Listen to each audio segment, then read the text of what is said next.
welcome to the second annual literary night sponsored by the English Department of Wakefield High School. Tonight we are very proud to have you here, and we're also very proud of the 40 and more students who are going to be sharing their writing with you. Some stories, some songs, a couple of short plays, some poetry. I admire them tremendously for doing what they're doing tonight, because I think it's one thing to take your feelings and your thoughts and put them down on paper. That still gives them a little privacy.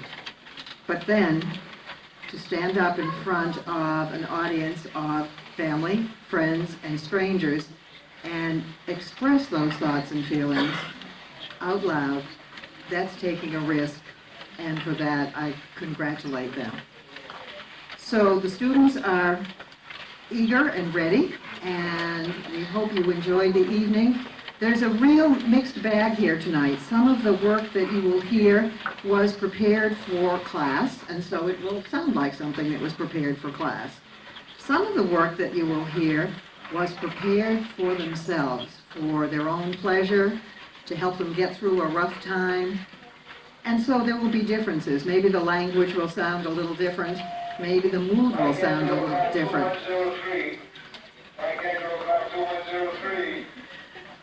So you'll hear sort of the dark side and the lighter, happy side, I guess, of literature.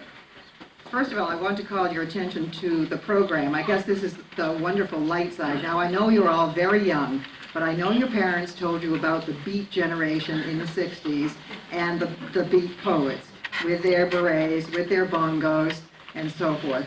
So, one of our students, who I truly think lived in another life and is coming back as several other people, designed this very clever cover for us, and I just thought that was kind of fun, so that literature doesn't always have to be serious. We don't have to drag our mouths down and say, this is literature. Literature can be fun. So Carmel Chisholm, who is sitting in the back there, designed this cover, and I think she deserves a nice round of applause.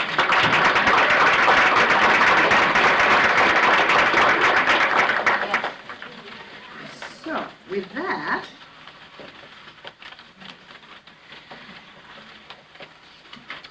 we're going to begin with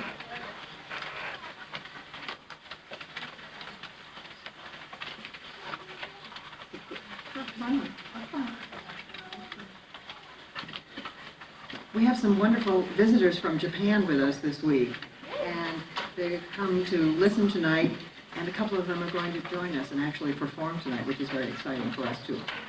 So let us begin with Laurie Silva. Laurie?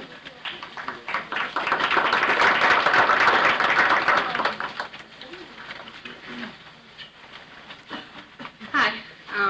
The first poem I'm going to read is called From Dawn to Death. Dawn. The bright morning sun climbs the eastern sky. A new day, a fresh start, a rebirth, another chance. Pause to listen, look, smell, and feel the morning while your tired body is warmed and awakened to the road that lies ahead. Think and plan now, because time goes by ever so quickly. Noon. The sun reaches a peak by the middle of the day, the climax, the top, the pinnacle, the ultimate point. Bustle from here to there and back again to ensure your path has been chosen wisely, because the end is almost in sight. Finish what you have started and continue on your way. Dusk. The glowing evening sun sinks into the western horizon. Day is done, the end, a death, no more chances. Begin the dark night, but gleam like the white moon and twinkle like the stars in the heavens, so the whole world remembers who you are. Be comforted by the stillness and allow for the sounds of silence. Midnight. All is too calm and quiet, but soon another day will begin again. A new birth, a new start, a new beginning, more chances. Never allow the cycle to end, for you are responsible for both the sun and the moon rising and setting again. Continue from day to day, never once breaking the circle of life.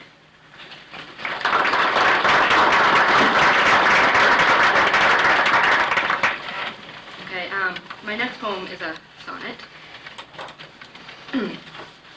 What right did death have to tear you away? It's much too soon for one like you to die. Your strength kept me going from day to day, but now I must let go and say goodbye. Yet it is much easier said than done. For death, not caring, has destroyed my heart and ruined the bond I had just begun. Together no longer, now we must part. You have gone your way, now I must go mine. Yet for me to survive, you must be near. So in my heart you'll stay, and I'll be fine. But I'll always expect just one more tear. Although your death is difficult to bear, I am comforted by the love we share.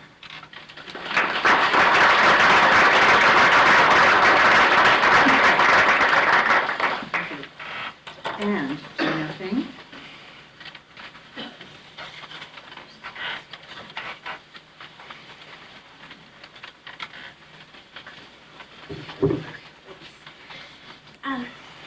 East meets West. Every country has their own cultures, races, ethnicity, and languages. When two countries are compared, there are many differences. I'm going to compare two countries that I have lived in. One is my homeland, China. The other place is where I'm currently living, America. The reason I chose to compare these specific countries is because I experienced all aspects of living in both of them and know them well. I think the same way they think, talk the way they talk. That is why I compare them with myself. And the evidence is who I am. In comparing governments, one is very secretive and one is more liberal. People in China are under strict control by the government. It is a communist country. People have no rights and will not speak for themselves. They lack courage to tell the truth because they can never be themselves. Also, people in China do not elect their own leaders. The leader is chosen by self-appointment. The leader cannot be changed until he dies, just like the book we are reading now, 1984, by George Orwell. It closely described the government we now have in China. Under a totalitarian government, people say what the government wants them to say and do what the government decides. You need to worship them as your God. That is why so many people want to revolt. But they will never be brave enough to do it. Even they did, the next thing they would experience is their death. The massacre of Tiananmen Square is an example of what I'm trying to explain. The soldiers in this government control killed many innocent people, but in America, everything is reversed. It is a democratic country. People have their freedom, the right to express themselves, and they do not feel a need to lie. Also, people choose their own president every 4 years in a democratic election. Government listens to the people's needs and will help you as much as they can. The society in China can be labeled as rude and malicious. Some people do not care what other people think, and they swear whenever they want. In America, people are so polite. They are much more civilized compared to the people in China. The general environment in mainland China can be considered dirty. The air is very polluted and there is trash everywhere. While walking on the road, the only thing you can hear is the traffic, especially the loud honking sounds. In America, everything seems so clean. The air is fresh, trash barrels are everywhere, and you can hardly hear any honking sounds. Similarities are still found in both countries. I feel more and more people are getting more greedy. That is exactly the point I'm trying to make. What many people care about most is wealth. If you have money, you are important. If you kill someone and you're rich, you might get out of jail. These ideas have become national and international social cycle that need to be changed. The change can only be made by individuals who want to make things better.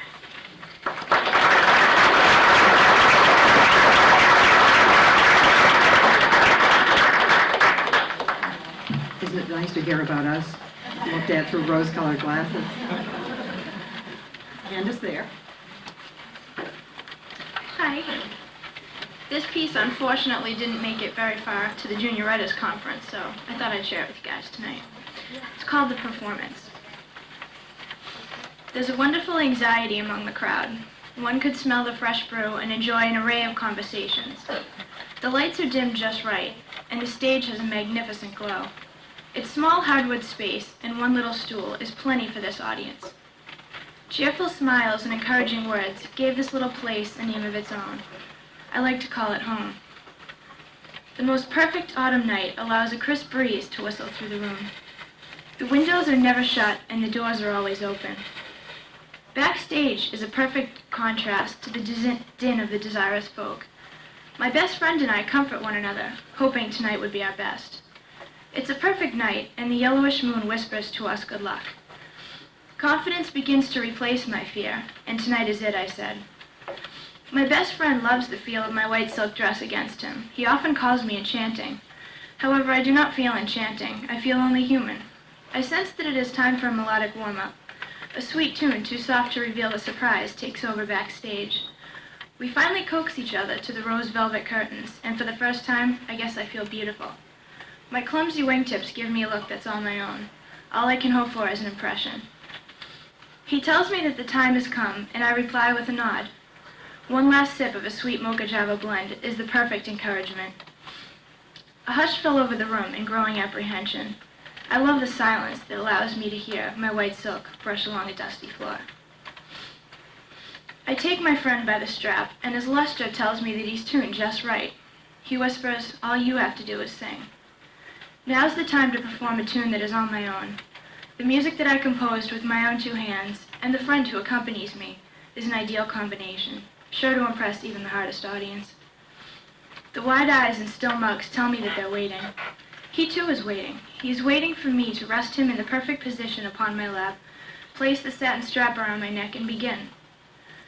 The quaint four-legged stool is so inviting. Everyone should try this just once, I thought. The acceleration of a heartbeat and the parched throat is a drug like no other. Would it not be amusing if the notes failed to ring out? What if I failed? Regardless of a multitude of mishaps that may occur, I take my seat. He breathes heavily as I place him on my lap and slide that satin strap around the arch of my neck. The premature applause is a stroke of assurance. I slip the white silk cloth out of my dress pocket and dry my perspiring hands. Now I'm ready to perform. The title of my song is Wind. Now I can strum out the perfect chord in A minor, and now come the words. I'm deaf to my own singing, but they aren't. My voice soars high over their heads, and their ears reach up to catch it. A minor pitch fills the room, and I can sense their pity as I sing about a lost lover. Maybe this is the immaculate evening I've heard tales about. I do not know that such a voice was inside of me. By some internal power it unleashed itself. I was expressing myself to the world and opening up to judgment. However, as long as he was with me, I'd be fine. I feel free and welcomed, yet strangely out of place. Though it is my time now, it is time for the words I sing to reach inside their heads, welcome them, astound them, awaken them, and lift them. I do not remember exiting the stage that night. However, as I lie in my bed, I can still hear the applause. Whatever happened that fall evening would never be duplicated. I was positive of that. I'm not quite certain of how I arrived at this place, where it was, or how I ended up a sleeping princess. I do not own a white silk dress, yet I can still hear the majestic meeting between silk and hardwood, and I can still feel a satin strap around my neck. I guess someday they'll hear me.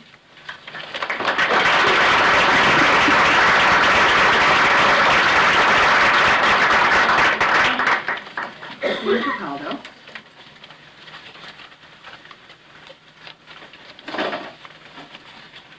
I wrote a poem and it's titled Desperation.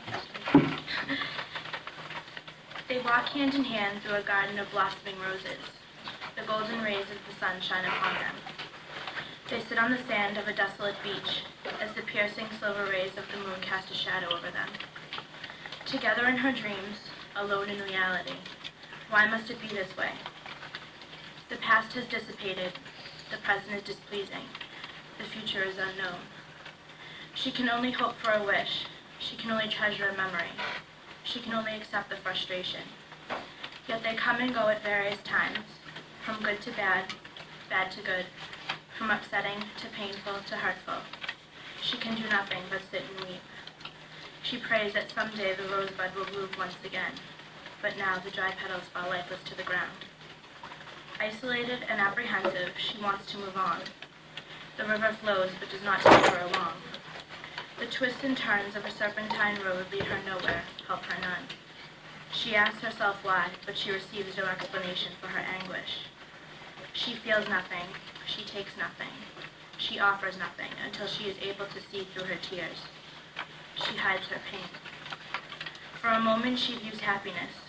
The sun's warm glow makes her smile. But then it is followed by displeasure. The glare hurts her eyes, and she has to look away. If only he knew, then she could tell him. She could ask him why. He could answer her question. He could give her a reason, and then she would be able to see through her tears. But he doesn't know her anymore. Likewise, she doesn't know him. Is it fair? They had it all. He let it go. They reach the fork in the road and go their separate ways with no goodbyes. She never said goodbye. The mask hides his emotions. She cannot see what he is feeling. She cries. The lustrous moon fades into a gray ghost in the night. The sparkle in his eye burns out like a lonely star. She wonders if she can wish on that solitary star. She wonders if she can be happy once more. Pressed flowers tucked away in a book are her only memory, but until the rosebud thrives again, she dreams of what should be.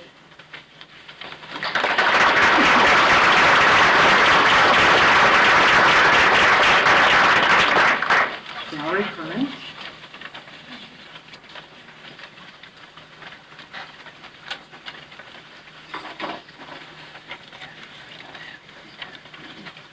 A world of sorrow. I see my bedroom. What a solemn place. I see it as a snowflake falling unnoticed to the ground on a quiet winter's evening. I sit on my bed, the velveteen rabbit, waiting for my friend. The memories of the good times. A ghost, wreaking havoc in a lonely mind. If only the memories would come back. The wind blows in through the window. A new obstacle, creating more confusion in a life of ruin. My homework papers fly, like a bird being set free, free from harm and destruction. I can only wish that my life was like a dove, circling overhead, simple and carefree. My friends left me, a lonely little girl, lost in a world of people who resemble her mother. My friends are that dove, circling overhead, without a care in the world.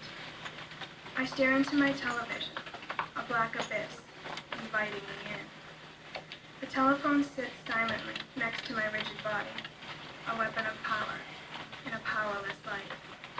I hear it ring in my mind. I see my friends coming back to a world of sorrow. I now know why they left. Can I leave too?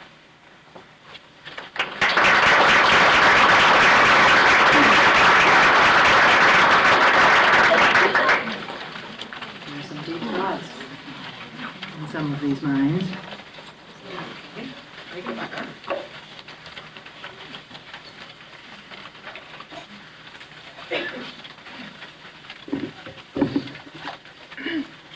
Posture. Adjusting her backpack, she quickens her pace. Head down, shoulders slumped. She looks straight ahead without seeing anything. It is always easier that way. What she does not see will not hurt her. Sliding into the room before anyone else, she sits and waits. She's an expert on waiting. Soon, a classmate comes to the door. She looks at her hopefully, while knowing in her heart that no words will be exchanged. Taking matters into her own hands, she tries small talk, unsuccessfully. A joke doesn't work either. The girl rolls her eyes and walks back into the hallway to chat with a friend. The rest of the class soon files in, and lessons begin. Her hand always goes up first and down last. The glares of the other students burn holes through her, but she looks away. If she's not the teacher's pet, then who is she? Where does she belong? Remarkably, the answer is clear. That night, she walks into the lecture hall at her school for rehearsal for her play. When she goes to the door, she sighs with relief. This is where she belongs. In this room, there is a buzz of voices, a ring of laughter. Friends run up to her with the latest news, and she greets them back without hesitation. Not one head turns when she sings aloud. Her appearance is forgotten, but she becomes more beautiful. Her words are unplanned, and yet are witty. She tries to please nobody, but makes the entire room happy. These people are special because they understand her. Her talents and foibles, strengths and idiosyncrasies are taken as a package. Her friends know that she acts differently in school to gain attention and to overcome insecurities. They forgive her for this, knowing that she is a person who has been betrayed many times before by people whom she thought were her friends. They do not tell her to forget the past. It takes time to repair a broken heart. She makes the same joke that she made that morning. There is laughter, but she knows they are laughing with her, not at her. She joins in, her head thrown back and her shoulders straightened. Far from the confidence, she realizes that finally she is valuable, necessary, optimistic, and outgoing.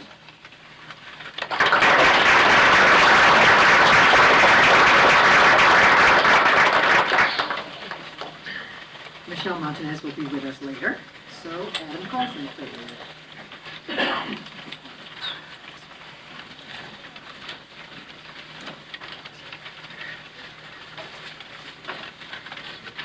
This is a poem I wrote called My Shoes.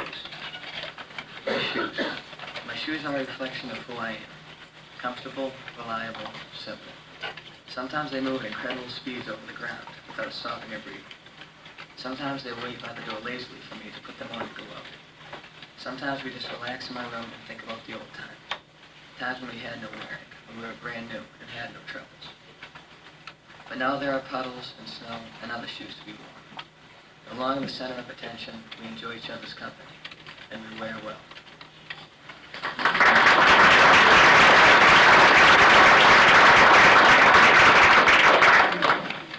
Thank you. And, David Keller. Hi. All right, my story is called Psycho. Okay. Jack, it's time to go to bed. Let's go. You are not going at 11 o'clock like you did last night. Upstairs, now, screamed Mom as I just put on a gory movie. Geez, Ma, okay, I'm going. Don't go mental on me or anything, I retorted. Heck, I just want to take a break from my home and school life and enter a world of guts, murders, and chicks for an hour and a half. No big deal. So I reluctantly walked up to bed and tried to go to sleep, but to no avail. At about 2 o'clock, I made sure my parents were sleeping while I crept downstairs. I popped the movie Blood and Guts 4 into the VCR and pressed play. A young girl is making out with her boyfriend in their convertible. All of a sudden, splat! That had to hurt. The boyfriend's arm wriggled back to the car, but the axe murderer lunged at it and finished the job. This is good so far, I whispered to myself. What's left of the girl is dragged off by the axe murderer and is devoured by his demon spawn. I watched the first 10 minutes of the flick, then I fell asleep on the couch. I awoke, no longer on my couch, but now on the cold, hard forest floor. I got up in a daze and started fumbling around, not knowing where I was. But then I realized, I'm in the movie. That's when I really started running. I ran past a bloody convertible and towards the town of Relic. Quite a convenient name for the town in a horror movie, killer spelled backwards. I wonder what genius came up with that brilliant name. Genius indeed. I reached the town, but it was vacant. How? What? Where is everybody? But then I realized, this is just a movie. There aren't any people in the town unless there's a scene being shot.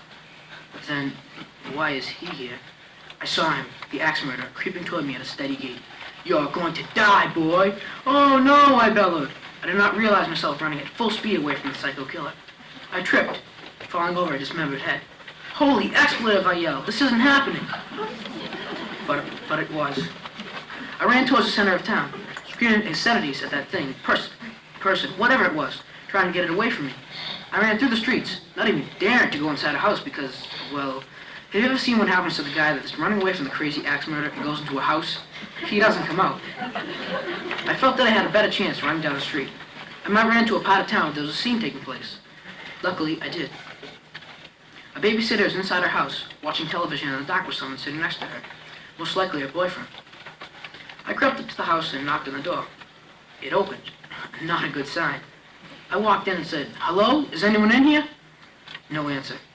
I ran into the room where the babysitter was and turned on the light. The sitter was there, but she had no face. And sitting next to her was a psycho killer, grinning at me. He broke into a deep, sinister laughter. "Shut up! Shut up! Shut up!" I screamed as I ran past the killer and jumped out the window, trying to get away. I laid there for a minute or two, not knowing where I was again. Then I remembered, but because the psycho killer stood over me, brandishing his chainsaw, I fainted. I woke, but now another psycho killer stood over me. "Jack, you are in deep trouble now, sonny boy. I am sick and tired of your disobeying. I have the right mind to get the belt. You are going to be so grounded it will not even be funny. You're not going to be smiling for a long time.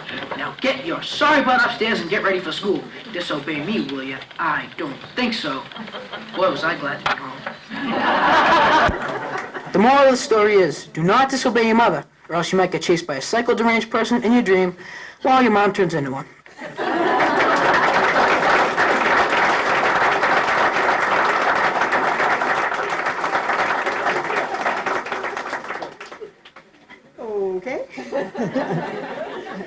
Raymond, Raymond Fiola. Yeah.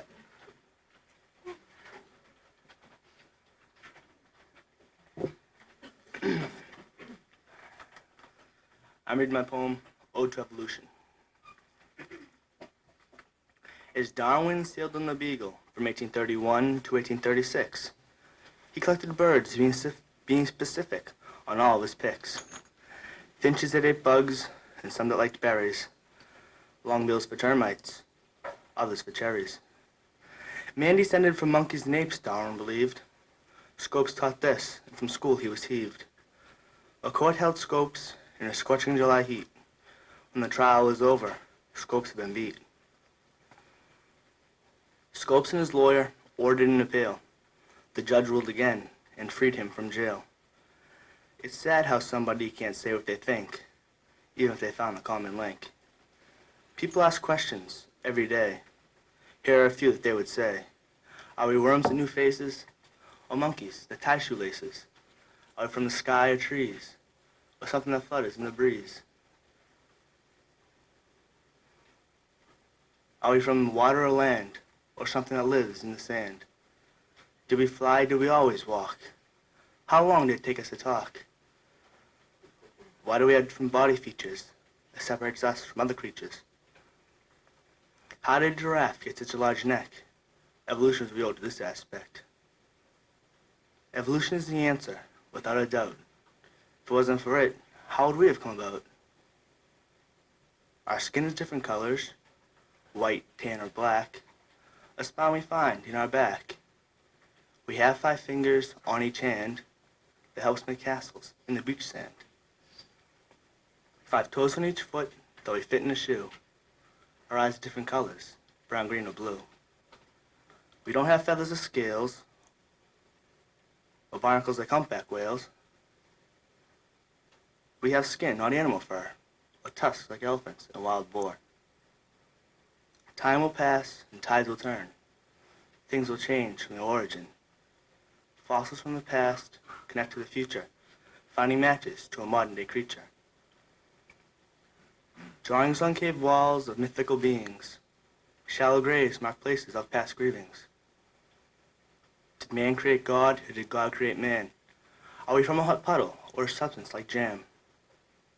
We are a modern-day creature, evolved from the past. I'm finished, I'm done. This line is my last.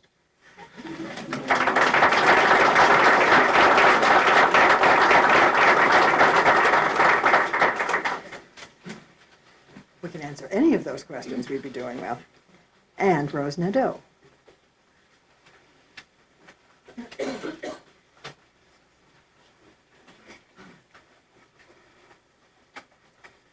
My poem is Soaring Unicorns.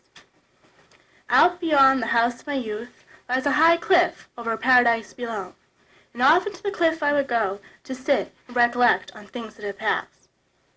Upon approaching the cliff one day, I noticed something different in the scenery. Glancing over the side and down below, I saw for the first time a unicorn, and watched as the unicorn pranced about. For all the afternoon I sat, wondering from where he came from. Oh, how I wanted to run down and get a closer view. A few days later, I climbed down the cliff. To my surprise, the unicorn did not flinch, sitting instead and following me with his eyes. Finally, I went up to him to pet his nose. So soft and silky was he that he felt just like velvet.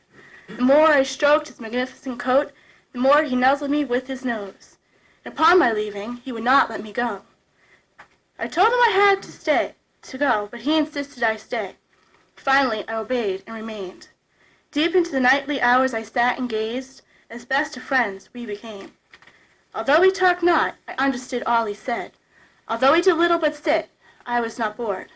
Although he was a unicorn and I a girl, we were the best of friends. The visits became more and more frequent and longer, till finally I was absent for whole days. We just sat and understood what others could not. Finally, one day, after many days of visiting, my unicorn stood up and asked a question to me. "Would you like to fly with me?" asked he, and I said yes, all too quickly. Upon his back I perched, as he soared in the sky. Up high into the clouds we went, just he and I. Looking down, I saw my house, and knew that I no longer belonged there. For in the sky is where I belonged, and how did I know? The feeling of flight in pure air set me in such rapture. And he saw in me this delight, and asked me, would you like to fly every day? And of course, I said yes. For I love this feeling of flight, and he my unicorn. The next day I went to fly, and again up in the free air we went, and this went on for many a day, until one day. You love to fly, and I can see this, but you can fly faster and more graceful if you had your own wings. Whatever did he mean? At that moment his golden horn did glow, magically did I grow wings, and after wings the golden horn did come, with the rest of a unicorn's body.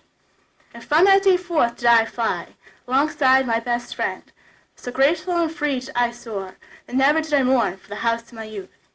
And often in the sky above, if and when you look hard enough, to soaring unicorns, the best of friends you can see.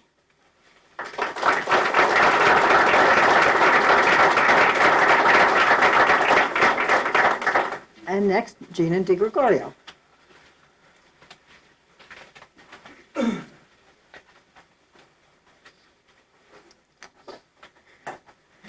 My story is called Return to Life. Come on, Liz, you coming? Asked Jason as he fumbled with the keys to his car. The lights from the party illuminated the pile of beer cans that rested in the passenger seat. Normally, Jason didn't drink that much, but he had graduated from high school that day and wanted to make the most of the graduation party. His girlfriend of 8 months, Elizabeth, stood uncertainly at the edge of the curb. Look, Jason, you've had a lot to drink. Give me the keys, I'll drive. Liz, you know you can't drive a Standard. Besides, I'm not drunk. I can handle it. We could call a cab and you could pick up your car in the morning. Liz, I'm fine. Now, are you coming or not? Liz stared hard at Jason, as if judging his ability to drive, and finally stepped into the car. See, I'm fine. Don't worry, assured Jason. Elizabeth watched intently as he smoothly pulled the car from the driveway and headed down the street. She then leaned back into her seat and began to relax. Preoccupied with how her parents would react to her coming home an hour late, she neglected to put on her seatbelt. The endless stream of red taillights from the other cars on the highway were like a never-ending procession and seemed to hypnotize Elizabeth. Her eyelids began to feel heavier than usual. She turned to Jason to see how he was taking it, but could not make out his face, for it was bathed in shadows. She snuggled closer to him, put her head on his shoulder, and fell asleep. Liz was jolted awake by the sound of car horns and lights flashing by, in the wrong direction. She whipped her head over towards Jason and saw him slumped over the wheel, sound asleep. "Jason, wake up, we're going to crash," Liz screamed as she shook him awake. "Oh no, hold on," he yelled as he swerved to avoid the oncoming cars, but it was too late. Liz screamed as the lights grew brighter, but was quickly silenced at the impact. Car 14, we have a 2-car wreck on the shoulder of Route 35 by exit 8, over. I'm on my way. Any survivors? The driver of one car was killed upon impact, but we found 2 kids, thrown a good 50 feet from the other car going the wrong way. They're both unconscious. Looks like drunk driving. We're contacting their parents and the EMTs are on the way. We need you to help move traffic, over. No seatbelts, huh? Nope, over and out. Elizabeth, Liz, open your eyes. At the sound of a voice, Elizabeth's eyes fluttered open. She screamed and put her hands up to save herself from the image of the headlights imprinted in her mind. No, Liz, it's okay. You're in the hospital. You're safe now. You've been unconscious for 2 days. We finally stabilized you. Elizabeth's eyes slowly came into focus, and she saw a young nurse sitting on the edge of her bed. She slowly turned her head and saw a wide array of machines and IVs. Am I hooked up to all of those, she asked. You sure are. You stopped breathing for a while, so we had you on a respirator. But we can take you off now. The nurse gently pushed Liz's long golden hair from her face. Where are my parents? They're out in the hall. Would you like to see them? Elizabeth nodded her head weakly and sunk back onto her pillow. A moment later, her parents hurried in. Oh, sweetie, I'm so glad you're okay, her mother cried as she rushed over to the bed. Elizabeth went to sit up but found that she could not move her legs. In fact, everything from her waist down was totally numb. Mom, what's the matter with my legs? I can't move them. I know, honey. The doctor told us, well, it's only temporary, right? Right? Her mother tried to answer but had to turn away to mask the tears that flooded her eyes. Her father walked slowly to the bed. Actually, honey, the doctor said that you may have lost the use of your legs permanently. There is a chance, but you had better start adjusting. I'm sure you can do it. I know how How could you possibly know how I feel, huh? You see me laying in a bed, unable to move my legs, and you stand there and say I know how you feel. Stand there. Liz broke into tears and covered her face with her hands. Just leave me alone, okay? Just leave me alone. Liz, honey, just listen. I said leave me alone. Get out. The young nurse hurried into the room at the sound of Liz's shrieks and quickly administered a tranquilizer. Let's take a little nap, okay? Just a little nap. Jason, wake up, we're gonna crash. Oh no, hold on. Jason, Elizabeth screamed. The nurse walked over to her bed. Who? Jason, where is he? I have to see him. Is that the boy you were with in the car? Where is he? I need to go to him. Tell me where he is. Elizabeth, calm down. No, I want you to listen to me. He wasn't lucky, Elizabeth. He passed away this morning. There was nothing we could do for him. He was severely injured and had brain damage. Jason, he's gone, Liz, he's gone. Elizabeth looked up at the nurse, shocked. Her clear turquoise eyes clouded with tears, and she began to beat her pillow. No, he's not. You're wrong. He can't be. We were going to go to college together. We are going to college together. Oh, I never told him what time we were going school hunting. Let go of me. I have to find him. I have to tell him what time. I have to tell him. Let me get up and tell him. Elizabeth, look at me. Look at me. Elizabeth turned her flushed face to the nurse and sobbed softly. He's gone, Liz. He's gone. You can't get up either. Remember your legs? I need you to understand. Liz's head sunk down, and she began to wail uncontrollably. Her beautiful face was broken up by rivulets of tears. Jason, Jason. Rise and shine, sweetheart, Elizabeth's mother cheerily said as she drew the blinds up and flooded the room with sunlight. It had been 2 weeks since Liz got discharged, and she hadn't left her room once, except to go to the bathroom. Come on, Liz, it's a beautiful day. Come outside. I'll push you around the backyard if you want. What I want is to be left alone. Why is it so hard for you to understand?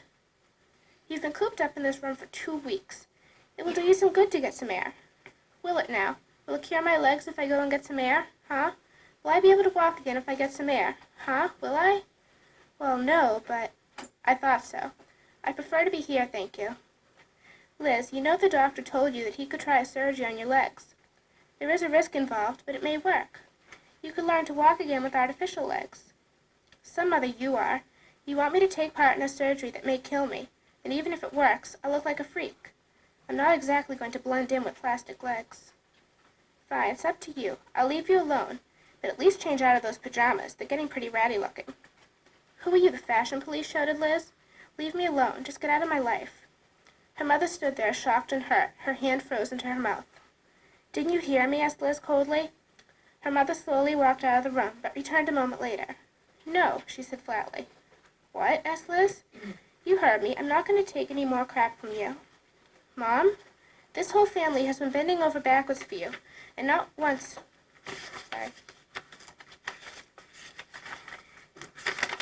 And not once have you said thank you. Not once have you shown any gratitude. All you do is lay in that stupid bed and bitch to us. You're still in the land of the living, so act like it. Elizabeth lay unmoving in total shock as her mother stormed out of the room. Her mother had never talked to her like that before. Well, her mother had no right telling her what to do with her life. She angrily shoved her blonde hair from her face. She doesn't know what's good for me. She doesn't know anything. Just then, her dog Casey ran into her room. Mom, get this stupid mud out of my room. Mom? When her mother didn't answer, she turned angrily toward the dog. Get out. Go away, Casey. Get out of my room. Casey whimpered and trotted off after leaving a small object on her bed. Liz carefully leaned forward and picked it up, but quickly dropped it in disgust. It was a small field mouse that Casey had killed. How gross, she said, but then leaned over for a closer look. She gazed at its tiny paws and big dewdrop eyes. The mouse's long and delicate whiskers lay still. Liz gently stroked the little mouse with her finger and felt how soft its chestnut fur was under her touch. Poor little thing, you didn't have a chance, did you? She stopped stroking the lifeless body as tears rushed to her eyes. You're just like Jason. You didn't have a chance, but I did. You two are both dead, and I'm alive. Liz's mind flashed back to the hospital. He's gone, Liz, he's gone. Her mother was right. Jason was dead, but she wasn't. She was lucky to be alive. She realized how terrible she had been to her family, even though they had tried so hard to help her. Elizabeth then looked over at the wheelchair next to her bed. With supreme effort, she pulled herself upright and slid into it. The metal felt cool against the skin on her back and arms. It made her feel alive. The next few months were very hard for Liz. She went through strenuous physical therapy after she had operations on both legs. Finally, in January, she got fitted for artificial legs. At first, she could not even stand on them, even when she held on to something. Eventually, she could walk with them using a cane. Finally, exactly 1 year from that fateful night, Elizabeth took her first steps unaided, right into the arms of her mother.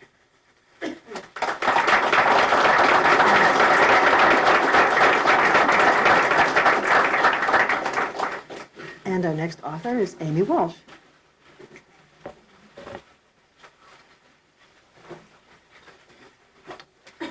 This is a bio poem titled Me.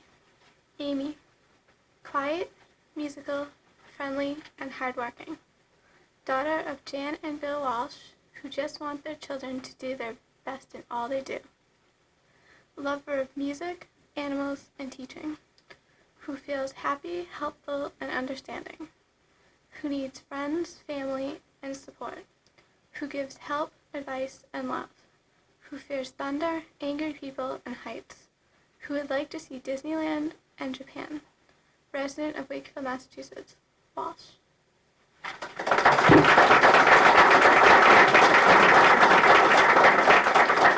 A nice picture. And now, Kim Moses and Rob Mitchell.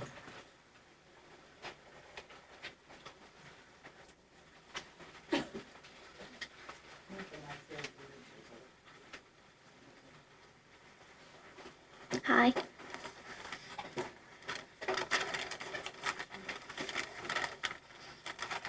J. Overthinking, self-analytical, questioning, worrying. Son of outdated normalities. Lover of music, art, and Kim. Who feels free while trapped and censored. Who needs someone, no one, or some decisiveness. Who gives opinions, thoughts, and sometimes not enough. Who fears self-failure, the art of war, and the human mind. Who would like to be able to view issues in black and white. Resident of my mental cave, Mitchell. Kimberly, open-minded, clever, funny, helpful. Daughter of parents who sometimes push too hard. Lover of good friends, music, dance. Who feels happiness, sadness, confusion. Who needs confidence, a guide to the future, to go to bed. Who gives advice, friendship, a shoulder to cry on. Who fears total darkness, separation, big changes in life. Who would like to see people stand up for themselves. Resident of our own world, Moses.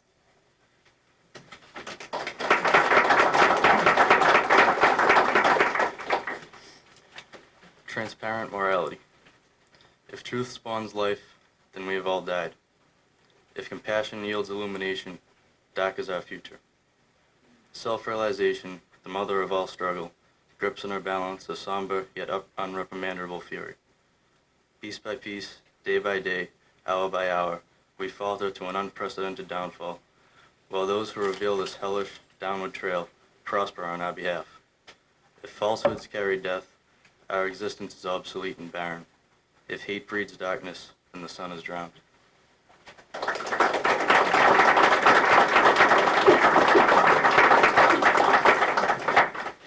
Nice.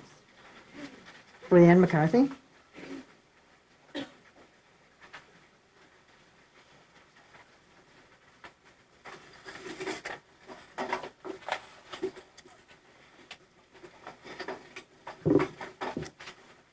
He climbed up the knotted rope ladder, which swayed in the cool, crisp breeze. Nearing the top of the ladder in the oak tree, the boy heard the sound of chalk being scratched over the surface of a sea-green chalkboard hanging on the back wall. Peering over the landing, he noticed a small oval wooden table encircled by matching chairs, splattered with plastic cups, saucers, and wooden spoons, with the teapot in the center. Dolls were propped up to the table with stacks of fairy tale books and boxes of broken crayons and trinkets. Colored papers with drawings of flowers and rainbows were taped randomly on the walls. The cool wind whispered through a small window behind the table. Homemade brightly colored curtains with many patches and stitch marks lifted up and rippled in the air. Metal jacks, a red rubber ball, and marbles rested in the corner on the bare wooden planked floor near the chalkboard. A jump rope, which had lost its interest, was lying sprawled across the floor like a snake. The smell of bubblegum and peppermint lingered in the air as he entered the personal getaway. The words, "No boys allowed," were being scribbled on the chalkboard. He sadly frowned and descended the ladder.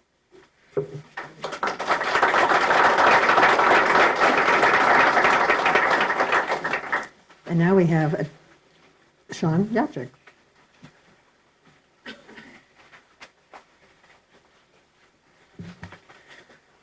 My poem is called Mirror, and it's about someone living in the past. Bathroom walls, spider crawls, mirror cracked, toilet bowl black, shower head rusted, floor out of whack, face in the mirror, staring back. Questions unanswered, voices unheard, people unseen, goals slowly fading, past hesitating, mind games, picture frames, killing time, the only thing to kill. Mirror makes you sick, mirror makes you ill, mirror has no use when time stands still.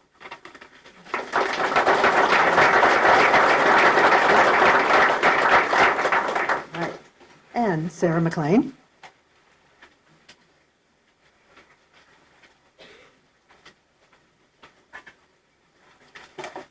Hi. I wrote about a little boy living in a homeless shelter. The overpowering stench of alcohol and urine floated along the ceiling, floors, and walls like a ghost. Dimly lit candles dripped silently, providing meager light and warmth. His flashlight shifted onto the wall of dark blackness. Cracks and fallen paint chips covered the walls of the decrepit building. Sounds of sirens and gunshots sneaked through the slightly open windows. He was lonely. Underneath the stained, hard pillow was a piece of white-lined paper and a pencil with teeth marks and a missing eraser. He began to write about how frightened he was. Suddenly a crash coming from outside fazed him, although this was not an unusual occurrence. Fat droplets of rain bounced off the weak roof as faint voices of other people in the room whispered in the background. He started to feel his legs going numb from the flat mats that lay too close to the concrete. A whimper of a small girl next to him crying herself to sleep filled the lonely corners of the room. It fell silent.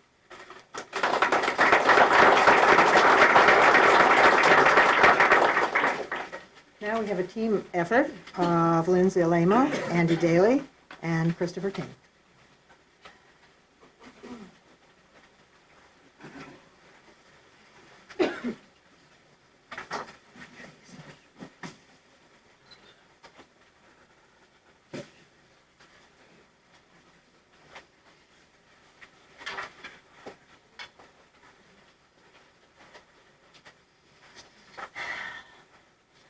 La-di-da-di-da-di-da, sunny day,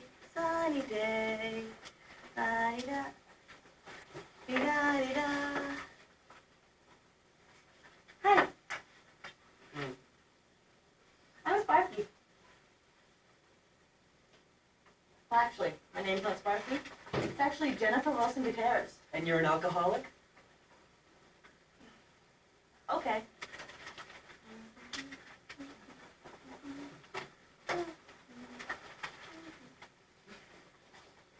Hello. Hello. Wow, I can't believe that. Yeah, it's awful about those riots in California. No, not the riots. Contempo's having a sale on vinyl undergarments and I'm missing it. Oh, yeah, I'm really upset I'm missing that too. Did you just say there were riots in California? You know, that's where I'm going. Really? I was just there last week. Oh, were you? I hope you liked it. But where are you going to now? I'm going to visit a friend in Seattle. Seattle. Oh, Seattle. I think I have an aunt who lives there. Seattle, Nebraska, right? No, actually, Seattle, Washington. Washington, that's right. Oh, I'm sorry. So, who's your friend? Oh, my friend? That's my friend George. I'm not your friend, and my name is Ian. Well, it's nice to meet you. I'm John Brown, and your mother's Donna Reed. Don't mind him. You know, he's still kind of mad that I stopped talking to him earlier. He seems a little distant and angry. Yeah. Would you please be quiet? I'm trying to read my book. Thank you. All right, I want you to see this. I'm bringing this to my cousin. It's a tapestry. She lives with my grandmother, you know. That's where I'm going. I'm going to visit them right now. In California? In California. Well, that's great. Yeah. Oh, well, there's my bus. It was great talking to you, Sparky. Nice talking to you, Have too. a good time in California. Bye-bye.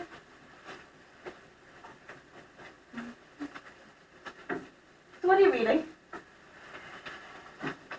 The Art of Worldly Wisdom. It sounds pretty interesting.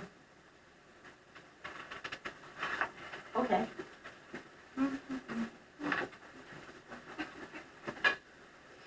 Hello. How are you? Oh, the wife and kids are good, I take it. Oh, that's good. Why aren't they with you? What are you doing? I'm talking to my friend. Why would you do a dumb thing like that? Are you insane or something? I'm not insane. It looks odd. But you wouldn't talk to me, and I can't sit here humming to myself all day, and you won't talk to me, and I have to talk to somebody. So I figured, hey, why not? I'm not insane, you know. Well, I'm sorry. I didn't mean to hurt your feelings. I just... Never mind. Oh, no, it's okay. I seem to get that a lot. So, where are you going? California. That's where I'm going, too. Mm-hmm. No. Earlier, I was just trying to be friendly. Fine, fine. So, what's your friend's name? Oh, this is Stripes. The name suits him well. I thought so. That's why I named him that. So you said you were going to California, huh? Mm-hmm. I'm going there to visit my grandmother and my cousin, to give them this beautiful tapestry. You know, I just had a brilliant idea. You should come with me. You can call up from my grandmother's house and tell them where you are, and you'll be fine. You know, your family will know. I don't have a family. Oh, I'm sorry. But you know, come anyway. It'll cheer you up. My grandmother has the best apple pie on the face of the earth. I Hey, don't... no. Then it's really nice there. It's on the opposite side of California from the riots that nice John man told us about. So we won't run into them, there'll be no problem. I really don't She think loves people. No. She will cheer you right up. You have to come with me. Say yes. The bus is coming. You have to say yes. Why not? All right. The bus is here. We were never formally introduced, though. Hi, I'm Sparky. I'm Ian. Nice to meet you.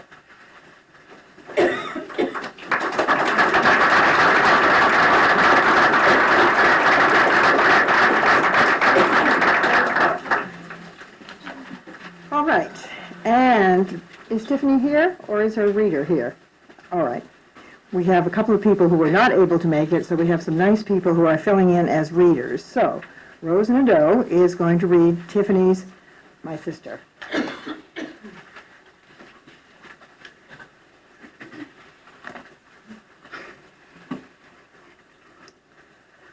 This is a humorous poem by sophomore Tiffany Connor, who has experienced travel problems in getting here tonight. I have the honor of reading this for her on her behalf, and I think you'll understand her true feelings about her sister. My sister. My sister is 13 and very annoying, and always spends every night snoring. She takes my clothes and borrows my things. She's always stealing my favorite rings. She loves to bug me when I'm on the phone and tell my friends that I'm not at home. She eats my cookies and is very nosy, and tells my little niece she has ugly toesies.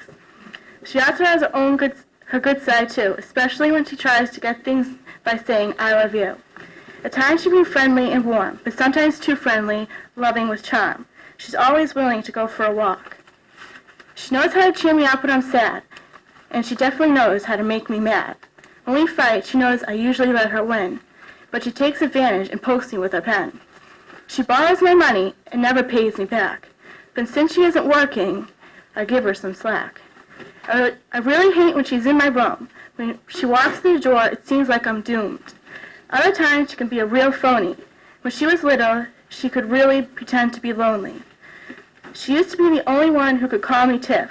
Well, she and my grandmother called me Tip. She was one of the best in hide-and-go-seek. Even while she counted, she never peeked. But no matter how good she is or how bad she acts, she's still my sister. I love her for that.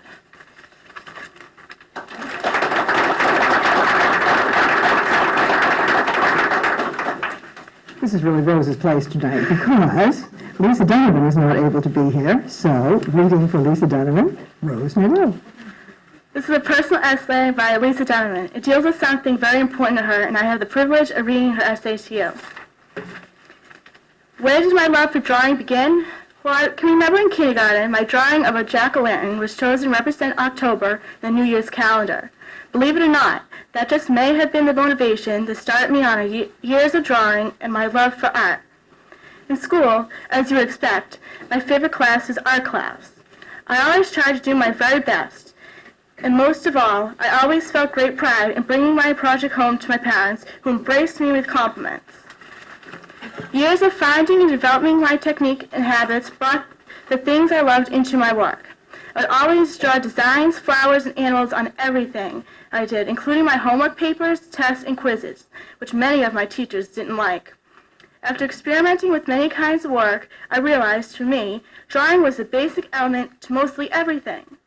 And I knew in order to do better, the drawings needed to improve.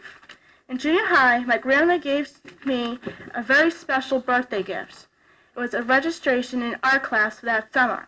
This was the best thing that ever happened to me. It boosted my confidence level and helped me to realize what I could accomplish. My classes introduced me to people who were doing different things, such as acrylic and watercolor paintings and drawings. I was nervous on the first day, but when asked what I wanted to do, I replied I wanted to draw animals. I was directed to a filing cabinet full of photographs, paintings, cartoons, and drawings in many folders of different animals. I chose a photograph of a wolf, since wolves have been my favorite animals for many reasons. I was shown the first step in the process of drawing this animal. After a while, I was astonished to see what I had created. It looked so much better than what I usually drew at home or in school, and this made me feel great. Now I knew what I wanted to do. I went on to other drawings, each getting better, more realistic, and more detailed. After a few drawings, I brought them into school to show my art teacher. He said he was very impressed at my work, and he matted it for me. He submitted my drawing of a cheetah and cub to the North Suburban Art Show. It received recognition in the student section of the exhibit, so I got a chance to see what other people my age and older were doing. After a couple of years, my patience increased along with my interest in going to an art school or college. Recently, some of my drawings were on exhibit in the display case outside this library. I usually have a favorite drawing, which is often my most recent one. At this point, it is a leopard standing in a tree peering out. My elephant is a favorite of many of my friends. I love drawing African animals, and I worked very hard and for a very long time on these creations. Since art is the love of my life, I do plan on majoring in art at college. Hard work, patience, perseverance, and support are what I need to reach my goal of being a really good artist, but I love the road I'm taking.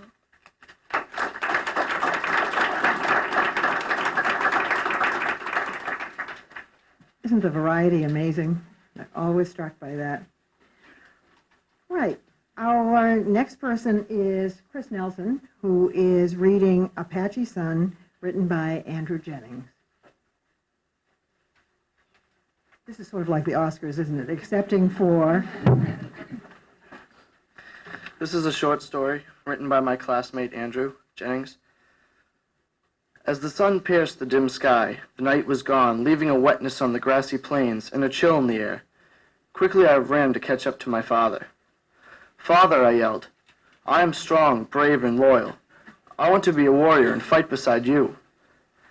My people, the Apache, had told me how a young boy becomes a true warrior.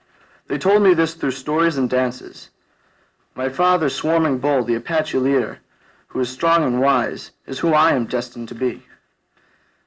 "Right of the arrow," he yelled back. "Your time to be an Apache warrior will come. There is no need to fight over this." Angrily, we walked through the morning mist back toward our tribe, with a space between us both. Little did I know my time had come, time to become an Apache warrior. A sudden bang rang out. My father ran toward the camp. His long black hair shone in the morning light, and his fierce bull-like shoulders pumped up and down as he ran in fear. In a fury I followed. As I approached him and the camp, he was no longer strong or mighty, but scared and angry. As I stared into his deep black eyes, I felt his pain and hate he had been building up inside. It didn't take long before I realized we had been attacked by other Indians. I have only heard stories about the wars and the pain and glory battle carries with it. I felt the pain, the bloodstained grass, the unfamiliar stench of death, and fields of bodies as far as the eagle's eye can see. I watched his eyes, flowed with a salty rivulet, down his dark-skinned face. We wept, trying ever so hard to hear my mother's last dying words. In a slow shut of the eyes, my mother joined the others in our tribe, who lay lifeless on the plains. We Apache are very easy people to provoke and to start war with. We are fierce, honest, and stand firm in what we believe in, with nothing to get in our way. Father, I asked, why must we fight if we surely will die? Red of the Arrow, look out into the sun. There you will find where we fight. Standing in the confusion, I stared into the peach-red sun as it fell behind the dark greens of the hill. Son, the day gives way to joy and light, but days carry with them the night and the hate. I don't understand, Father. In time you will, son. Marching on through the night, my father and I, with his warriors behind him, searched for the killers. Like a wolf seeking its prey, we were ready to lash out at any movement in the hills. To our advantage, the moon shone through the bright stars and clusters in the sky, giving way to smoky bonfire. It wasn't until the crack of dawn that we reached our destiny. Riding high on our horses, our long black silk hair rode the cool winds that filtered the warm air. As we rode in a long line, horse by horse, the day's light shone bright on our war-colored faces and sank into our tan clothes. The sound of hooves with the clatter of our war jewelry was enough warning for our enemy. Father, I yelled over the sound of horses. Red of the Arrow, he answered, I am proud of you. You are my only son and now a warrior, so fight with pride and skill like an Apache warrior. With a nod of satisfaction, together we charged our enemies in a battle to the death. There is no escaping, I said to myself as we threw ourselves at the enemy. It was a mighty battle, with even strength on both sides. We fought hard and with pride. What seems like hours lasted only minutes. The cry of death was nothing new to me now. With blood-stained skin, the day grew longer as we grew stronger. It was the cry of victory echoing in the hills that told me all had come to an end. We have come out stronger and victorious from this days-long fight. The sun is no longer bright, but a dull fire, red in the sky, welcoming the night. As I walked the battlefield, I searched for my father, afraid, thinking he thought I was dead. I began to worry. Suddenly I found myself looking down on his body. My shadow covered his limp brown figure. Quickly I brought my shaking body to his side. Father? No, Father? I felt my eyes water uncontrollably as my warm tears dropped to the red wound, forming a river. He called to me, Son, hold me tight, hold me tight. I grasped him in my arms. He spoke his final words, looking into my black eyes. He stared into nothingness. Red of the Arrow, I will love you with every beat of my heart. As he slowly closed his eyes, the sun began to melt away, and I knew we had made peace.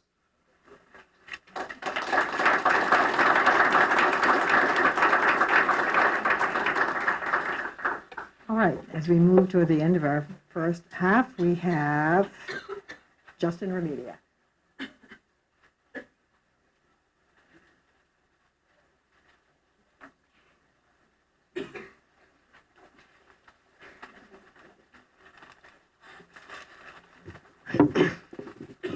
The next few pieces being read to you are based on the theme of water. In social studies, we discussed river valleys and their use to civilizations. In biology, we performed labs that related to the idea of water. And then in English, we decided to write poems using the theme of water as our topic. Some of the poems may be about rivers, streams, and moving water, or lakes, puddles, and still water. Some even go in a different direction and relate to tears. We hope you enjoy them. My poem's called Transitions. I glide down the rocky riverbank. The small stones tickle my belly. I glimpse at the green grass growing all around me. The towering trees peer at me from above. They sway, the cool breeze blowing their branches as I quietly brush past. The farther I run, the louder I get. I talk with turns and twists, and run faster still. I yell as the rocks change to boulders. They smash me from one bank to the other. I splash over their tops, spraying myself everywhere.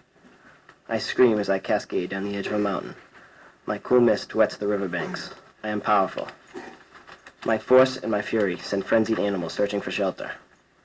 I grow quiet as I empty into the lake. My force recedes. Peaceful. Quiet.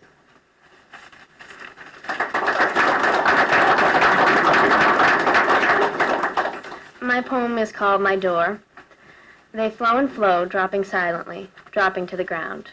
Tears, my only release, my open door to everlasting peace. They release the burning red anger built up inside, like a wandering star, bringing light, guiding me through. Entering my place of forever peace, my anger stops short. Everything is suddenly clear, from the star that I follow. The golden light shines bright above, looking down on me, protecting me from all harm, and at long last I am safe. Like a burst, light, fire of life, appears in my eyes. The rain of my heart, dry, past, and long forgotten. Sun, yellow sun, shines bright, and reveals the truth of life, the truth of happiness. I return from my dark dream, my place of rain, returning to the reality of my soul and my heart. Seeing the red-orange glow of life of the world, I smile and sigh, only to re-enter life, my life.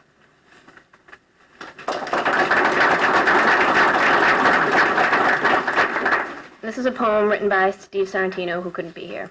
It's called The Pond. The pond down the street, off of the lake. In summer, a slimy swamp, in winter, a crystal-clear rink for skating.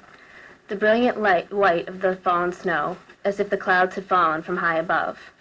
The ice is clear and solid, like a pane of glass that has just been cleaned. A sharpened blade of steel, binded to boots, slashes and scratches the fresh pallet of ice. He steals the puck, slashes down the ice, shoots and scores. He's in the zone.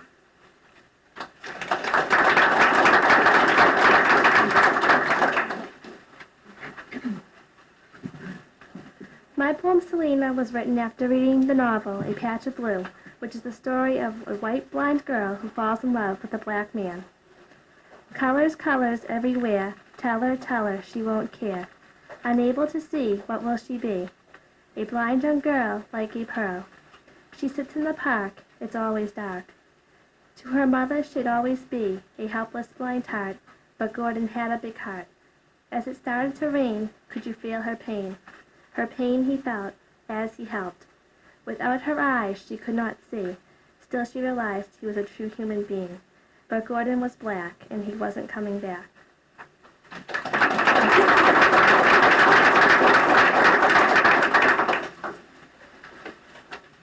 And we have Justin Marr, was not able to be with us, all right. We have Michelle Fiore, right? No, Michelle's not with us. Well, since Fridays and Saturdays are Frugal Fanny days, we have Suzanne Biggin doing comparative shopping.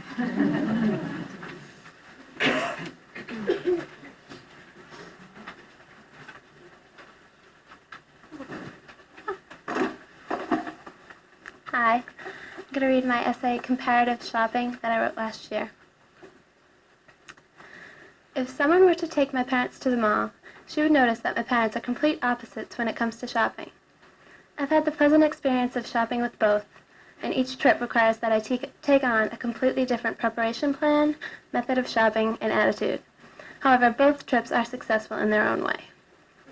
For a shopping trip to be successful, meaning a return ride home with at least 3 full bags, preparation must be made ahead of time.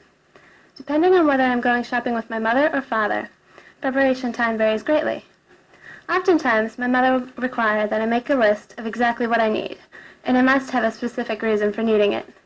For example, one time I suggested that I needed to buy a dress for the Spring Fling, a dance at school. My mother suggested that I wear the same dress that my sister had worn to this dance 5 years previous. Miss Thursday practically required that I read a 10-page paper in which I explained why I simply could not wear this Debbie Gibson 80s flashback dress. My mother keeps talking about living more like Thoreau. Who is this man anyway, and what does he have to do with my wardrobe? On the other hand, shopping with my father requires only that I whine to him and beg him to take me shopping. After about a week, he is so sick of hearing me that he will gladly take me shopping so that he won't have to hear me complain any longer, or at least for another month. After I have manipulated him into taking me shopping, I only have to decide which mall I want to go to. Sometimes I even let him think he is in charge and let him choose the mall with the food court he likes best. Usually Burlington wins out. Not only does my plan of preparation change with each parent, but my method of shopping is different with each one as well. My mind can scheme in two ways, depending on whom I've dragged to the mall. Shopping with my mother is an art form. It requires a certain kind of creative thinking that only the truly manipulative last child can perceive. My mother insists that we make sure that we are getting the best deal on the particular article of clothing I need to buy. So much of our time is spent bargain hunting. I've also found that if I start looking around at anything else that is not on my list, she gets annoyed. I've developed a plan of getting around this, however. Usually I drag my mother into a store, such as the Gap, that I know has at least one of the items on my list. I'll sneak off to the sale rack in hopes of finding something that is such a good deal that we can't pass it up. My dad, however, is completely the opposite in both of these aspects. Dad's philosophy is, if it looks good, buy it. The quicker the better. This theory makes shopping so much more fun. For example, I can usually convince my dad to buy the sweater that matches the skirt simply by telling him that it is an outfit. I don't think he knows that a person doesn't always have to buy both parts to the outfit. This plan never works with my mother, who is always rummaging through the two pieces, looking for price tags, while mumbling under her breath, "You don't really need this." Since Dad does not require a list, I am free to roam around and find something that catches my eye. He actually lets me buy things because I want to, without a specific need, a rarity from my mother. For example, in a recent trip to the mall with my dad, I bought a second denim skirt. This wasting of money is practically a sin, according to my mother. Since both parents have such opposite ideas about shopping, their moods while shopping are different, and I must adjust my attitude to fit with their moods in order to have successful shopping trips. In conclusion, shopping with Dad means a short trip, scant bargain hunting, and a big bag on the return ride home. Shopping with Mom means philosophical discussion about what's really important in life, endless bargain hunting, and a small bag on the return ride home. However, taking my parents shopping is one way that I can spend time with them. Over the past few years, the shopping trips have provided us with endless stories to tell at holiday dinners, and many stories that my friends and I can laugh about. Whether I've been shopping with my mother or my father, I always come home with much more than what is in the bag.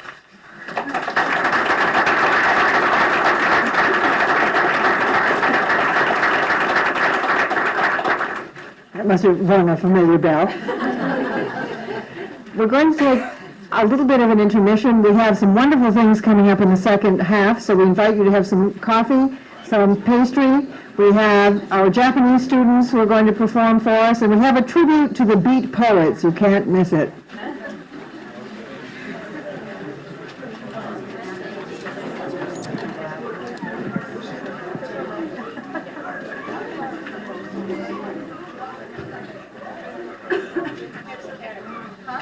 All right, we're just about to begin, so if you could come over and sit down.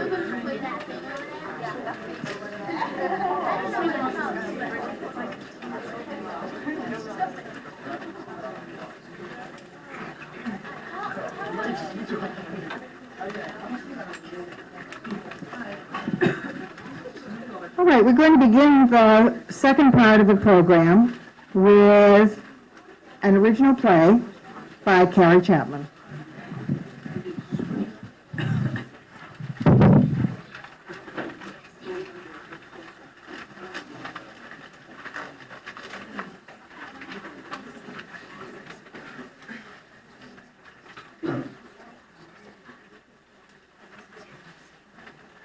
My name is Charles Baker Harris, and I can read.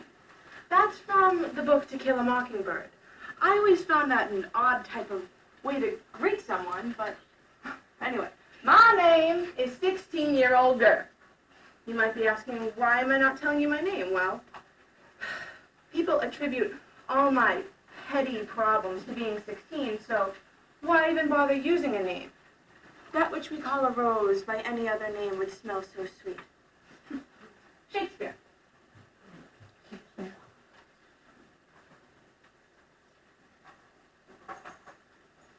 My name isn't important. Yet one day, maybe, when school kids around the world are cavorting around on my birthday, which they have off from school, my name will be important. Just me. Let me tell you a bit about myself. Well, I don't have to tell you how I look physically because you can see me. Well, I'm in my pajamas, it's late, and I should be studying, which I'm not. But I one time wrote about how I looked in a mirror. The poem went, I tried to look at myself in the mirror this morning. Not to check how I looked, but to really look into it. Who am I? And what is my purpose?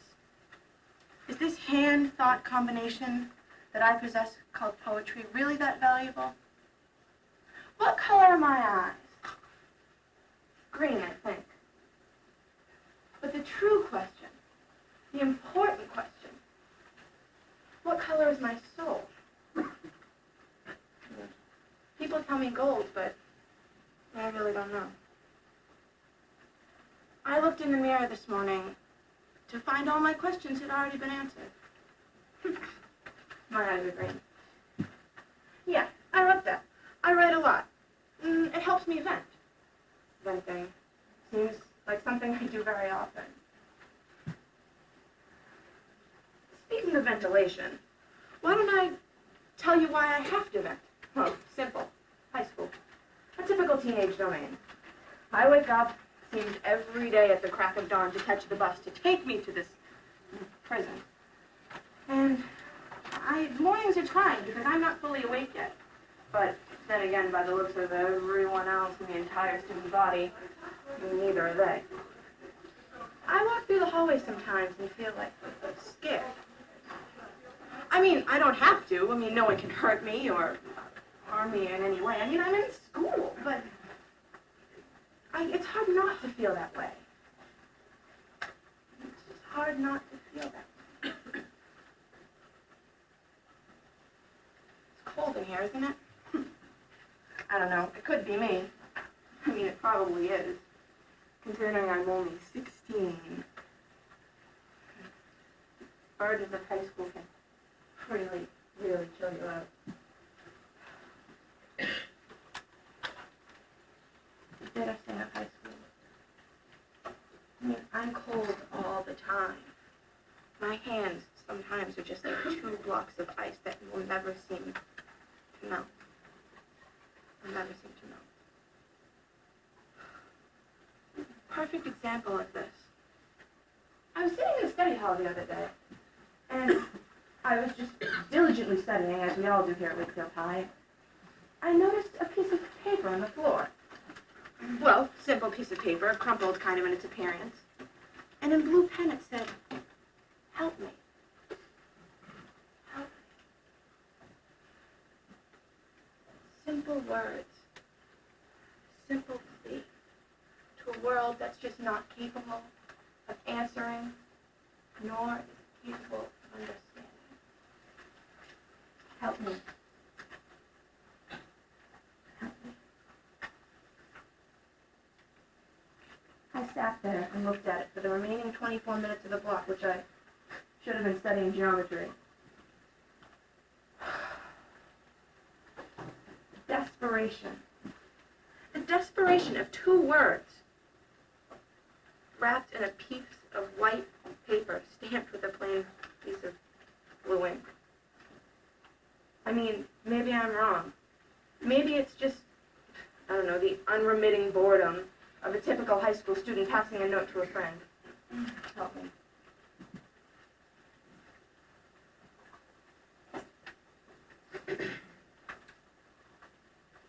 Have you ever been in love? I think I might have been once. I mean, I'm not really sure. I mean, I read somewhere that when you're in love, you give off this signal in your nose that the person who you fall in love with, whatever, picks up that signal and you I don't know, fall for each other. I'm not really sure what it's called, and I think that happened to me once.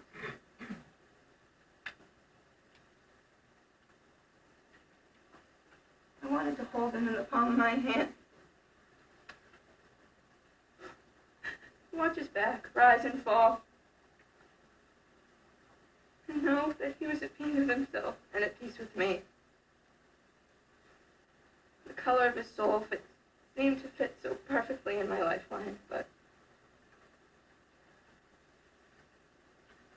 all good things come to an end. His nose signal lessened and lessened and seemed to eventually fade away. Fade far, far away. I still see him and pray that sometimes I can talk to him. As two people, hell, as two teenagers, but I really don't know. I mean, I tried to give him everything. And I didn't have everything, and I was far from ever having anything. But what I could give him was everything that I had.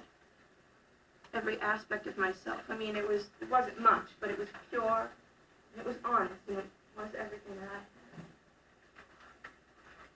That's my own theory. I guess I have a lot of theories because I thought of it one day when I was sitting and thinking. Sitting and thinking and sitting and thinking. That seems to be all I ever do. There's a word for people like me who do that. I think it's called metacognition. Fuck. I feel at times that maybe I was the one who wrote the note on 231. I mean, not physically write it because I found it, but I felt it enough. I felt it in me. And I knew at the second that I found this letter, this cry, that I wasn't the only one who knew it. Because help me isn't just a word that I know. It's a word that everybody in this room knows. Every teacher, every student, every man, every child, every worker, every hero, and every heroine. I see it in everyone. I can see it in my friend that comes into lunch and refuses to eat for lunch because she wants to get on the cover of Cosmo. And I see it in the way that my friend's parents punish her far beyond grounding for just as simple as being a report card. And I see it in the way that peppermint sticks show up on people who I love, not in their pockets and definitely not at Christmas.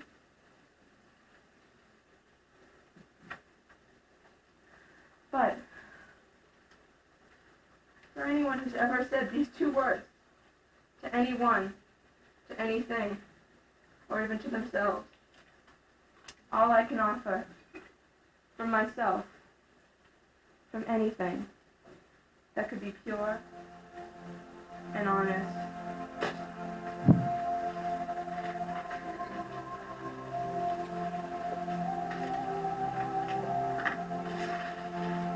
so to these words, to anyone who asks me, all I can ever offer is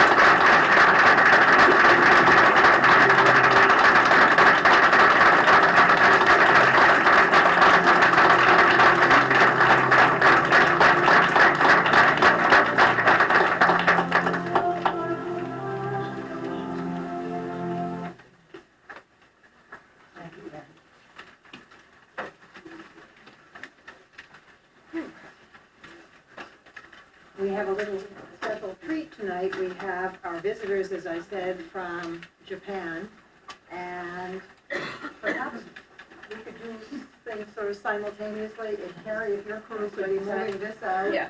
and the Japanese visitors could be moving. With joy, free from their crystalline ceiling. The journey home and ending Rome to my love is where I go. To rest with her by the glow of the fire, a tranquil, comfortable feeling. The howling winds, the wavering trees, the darkness and the cold. The blackened sky, the clouds like fingers, detain the struggling moon. My weary limbs fight on to move, a vision I behold. Holding her close by the glow of the fire. where I will be soon. The stealthy wind catches me off guard. I stumble and I fall. No sooner do I hit the ground, I'm on my feet once more. Now time and distance, monarchs cruel, reign over this eternal hall. They will be conquered, forever lost, when she opens up the door. To ease my mind, I think of times when the woods were so serene. The robin sings, 2 squirrels play, summer memories along the streams. We picnic there, under our tree. You smile at me, my queen. High in the skies an eagle flies, soaring through my dreams. When will this end, I ask the night. Ignored, I venture on. The wind more fierce, I wish it would cease. Again I see her face. I'll never stop, success or death. Her love makes me so strong. My legs are weak, but I don't care. Against the gales I start to race. The forest heard my silent prayers. The woods begin to change. The blizzard wind so gentle now. The clouds creeping away. The stars emerge, Luna awakes. The world no longer seems strange. A newfound light, the gleaming snow.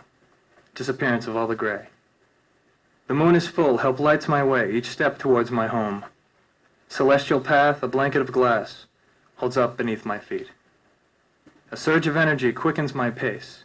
Soon I will not be alone. An object ahead, my dwelling, my home. The beauty whom I will soon meet. I peer inside a frosted pane, a figure I do see. An angel sitting in a chair, a picture in her hands. I rush around to the great oak door, call her name so quietly. The wait is torture. I can see the hourglass losing its sands. The door opens with a creak. I feel the heat. Beautiful eyes meet mine. Her face changes suddenly from white to pink. My hand goes to her face. Victory is ours. Together defeated those old foes named distance and time. I cannot describe the joy I feel with her in my never-ending embrace. By the glow of the fire, by the warmth of the flames, by the shadows while closing our eyes. In each other's arms I find comfort at last, by the fire, where our love never dies.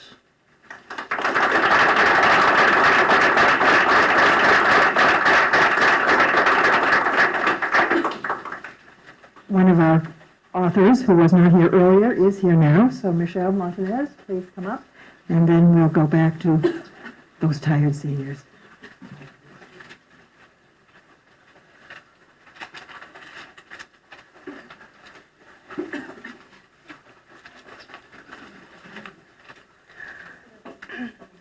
Work.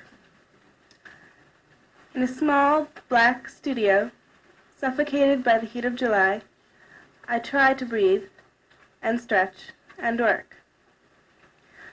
I must dance faster, muscles aching, jump, turn, turn, jump, music pounding through my head. Faster, faster, point shoes pinching, room is spinning, crazily. Suddenly, I'm as light as air, until I feel the black floor rush up to me. Silence. Weary defeat. Sympathetic faces hover around me, but one face stands out in the crowd. Disappointed teacher slightly shakes her head. Failure, she might as well have screamed at me. Then comes the real pain. In a spacious, colorful, beautiful theater, I breathe in sweet music and waltz it out. Stretching and turning and flying through air, smiling faces surround me. Applause fills my ears. Ah, so this is why I work.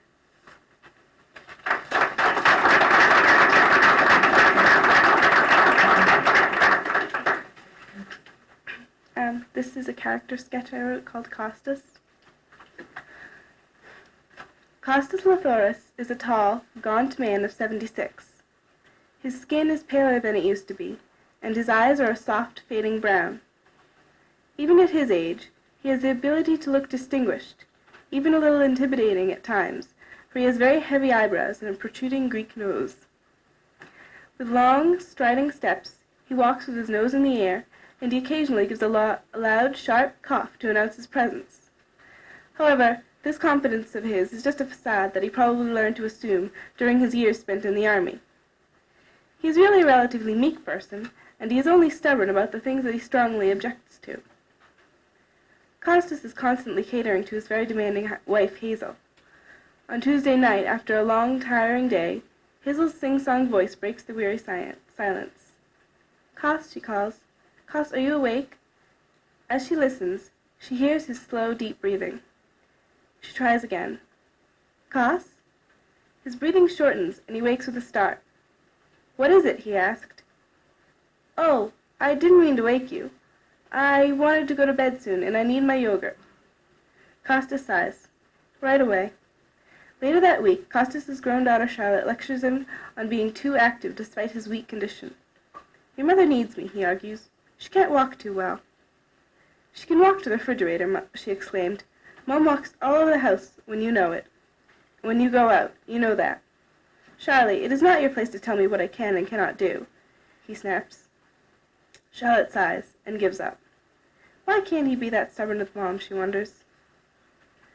Costas lives his life like a Spartan, giving as much as he can and only taking pride in helping others. In the trunk of his old, noisy car are a bag of sand and a shovel. When driving along a very bumpy road, Costas will stop, pull over, and fill the biggest pothole with sand. If a squirrel that has been sadly killed near the road is near the curb, into the bag it goes to receive a burial, because the dog officer should not have to bother with such things. Costas' Spartan outlook is offset by his love for all that is rhetoric and beautiful and Athenian, but one would never know it by looking at his possessions. His shoes, though he could afford new ones, are bound together with duct tape. His favorite green jacket dates back to the time he spent in the army during World War II.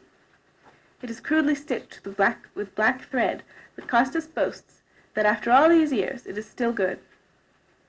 However, if one looks closely enough, he will see the splatters of paint on that jacket from Costas' limited time spent painting. His radio, though old, receives only classical music, and his notebooks are filled with a lifetime of poetry, philosophy, and inventions. Costas cannot pursue his talents, however, because he is too busy, tending to his wife, his daughter, his grandchildren, the town. 1 week after his discussion with Charlotte, Costas is in the hospital. He has told the family that when he passes on, he will give his body to science and not to spend any money on a funeral for him. Charlotte wonders how anyone could ever live without even having a selfish notion. She would never find out, because he would never tell her.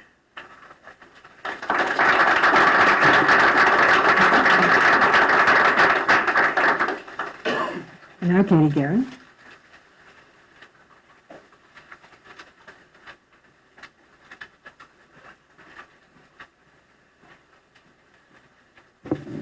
Hello. This is an untitled sonnet. I may have hoped to sail across your blue, and drift, caressed by tendrils of a breeze. Lulled by waves of in skies of sapphire blue, I'd drink the water of your eyes, your seas. Fair weather never lasts for very long, and soon my sails were filled with careless wind. My boat was rocked and tossed and thrown headlong, for seas of crystal blue to gray had turned. I may have hoped to drown in waters deep, for 'neath the choppy surface calm remains. I'd sink, encompassed by blue hush, asleep, and lose myself in your fathomless window panes. But I will not release my soul to die, so like the fledgling gull I've learned to fly.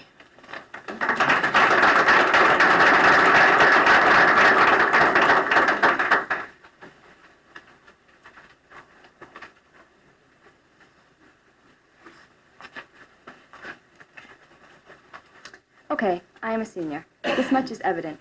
I've gotten into college, caught a bad case of senioritis, and I am feverishly counting down the days until June 8th, when I can officially say what just happened. But before you students listening say, oh geez, this is just another upperclassman spewing her wisdom and complaining at the same time, just sit tight and keep listening. This can, and most likely will, apply to all of you in the coming years, so thanks for your patience. High school is a time unlike any other time in our lives. It is a time when we learn and do things we can never have the experience of learning and doing again. It is a time when we experiment with different ideas and get involved in new situations, some of which may leave a permanent mark on our lives. It is a time when we make and break relationships, but are hopefully educated by our mistakes. It is a time when our family tries to tighten the reins on us to no avail, but do so only out of love and fear. It is a time when the work gradually becomes harder, but the benefits are rewarding come college application time. It is a time when a team becomes a family, working together through the glory of a win and the agony of defeat. To say the least, it is a time when we as individuals grow and change, and in turn find out who we are, who we want to be, and what is important to us and our well-being. I've come to realize over the past 4 years just how important good relationships are. I'm not only talking about relationships between guys and girls, but friends in general, the overall relationship one can have with another person. When I think back on my days in high school, I'm going to remember my friends and how fortunate I was, and hopefully still will be, to have had them. Good friends are a major part of one's senior year. The relationships that people come to have with each other over their senior year is glorified, or so I thought as an underclassman. People would tell me that everyone bonds during senior year, and that everything you do senior year will be considered both new and final at the same time. I told myself that's not going to happen. The friends I have now will be the same friends I have then, but that isn't the case. By some force that is unknown to me, things happen during your senior year that are hard to explain. People change. People you thought you would never talk to become your closest friends. A person you had never said a word to in your life becomes a new and interesting individual, one who you would not have thought you could have so much in common with. Through sports, classes, activities, senior show, and just the overall nostalgic feeling of senior year, everyone you talk to becomes someone you never want to forget. Every weekend outing, every project, every holiday becomes the last one. I said to my friend during December, "This is our last Christmas together," to which she replied, "You didn't just say that, did you? Don't say that." The simple fact that next year will be a completely different experience for most is a frightening fact that seniors don't want to deal with. Yes, I'm sure that for the first year of life after high school, you keep in touch with your friends more, but gradually it dwindles down to a mere Christmas card or phone call and a Thanksgiving football game reunion.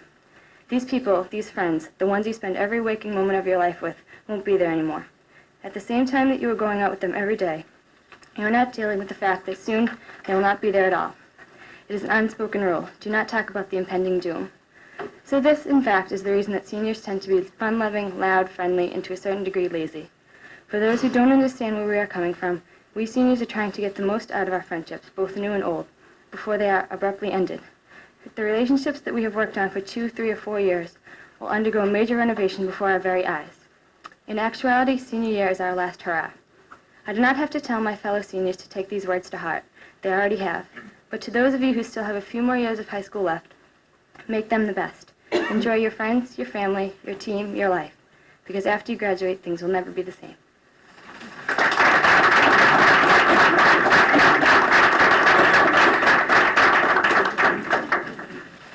And to take us back where we began with the cover of the program, we have Ben and Jerry.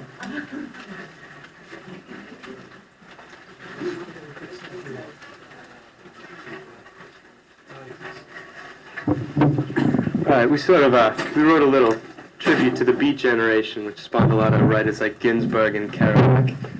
And we wrote this poem not only to be tragically hip, but also to be a lot of fun. So if you laugh, we've done our job. Don't feel bad.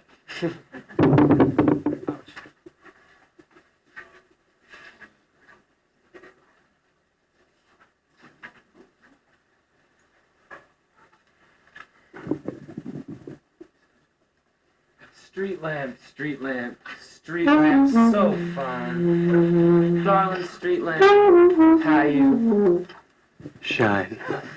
Your tall, slender coolness, your wrought iron grace, your aura enthralls me, lights up my face. I think we should end this rhyming madness. Madness under the street lamp. Man in overcoat, walking dog with his dog walking him. Woman in fur coat, head high on a wave. Queen sing hymns, praise. Pretty girl, mother, father with a baseball bat, Yeah. Oh. Yo, man, cool with a harmonica. Sorry, brother. Good sweat, job goat. Let's try this. Pigeon. Flocks. Businessman. Talks. Smell mine. Socks. OJ. Walks. Coolin'. Blows as a poem. Flows. Everybody. Knows. That's how it goes. How about some more free verse? I love it. Family is past, the dog walks around. Lots of Fords and Chevys crowding the street. City's hustle and bustle makes the sidewalk pulse and come alive and rise and breathe fire into the soul of its occupant. A large man passes under the street lamp, pauses, peers, bends down, and picks up a quarter. Quarter in hand, the large man continues on. Now he's got power and he has swing. Little girl prances under the street lamp, pauses, peers, bends down, and picks up a nickel. Nickel in hand, she prances past the large man. Now she has power, and she has swing, and she has a force, like Darth Vader and Star Wars. And all the while, old man street lamp watches over his urban children. Horn player's turn. Thank you, sir. Black, white, Christian and Jew, Hispanics, yeah, and Hare Krishnas too. All stroll by the lamp. Does he see them pass? And would he answer if I asked? No, man, of course not. It's a street lamp. Good point. But you see, I see the world through the street lamp's eyes. Mac or IBM, I mean, who cares, you guys? Should I preach what I feel and go off on a fit? No, I think I'll just kick it back and play my horn for a bit. Take it away, brother. Yo, I won't be leaving with a disclaimer. You see what I mean. You won't go lighting up no fires, no. Yeah, you're out there, and we're up here. We're making fools out of ourselves, so you'll be staring. Now you've heard me sleep first, and rehearse, and Jim's horn, Larry. Thank you.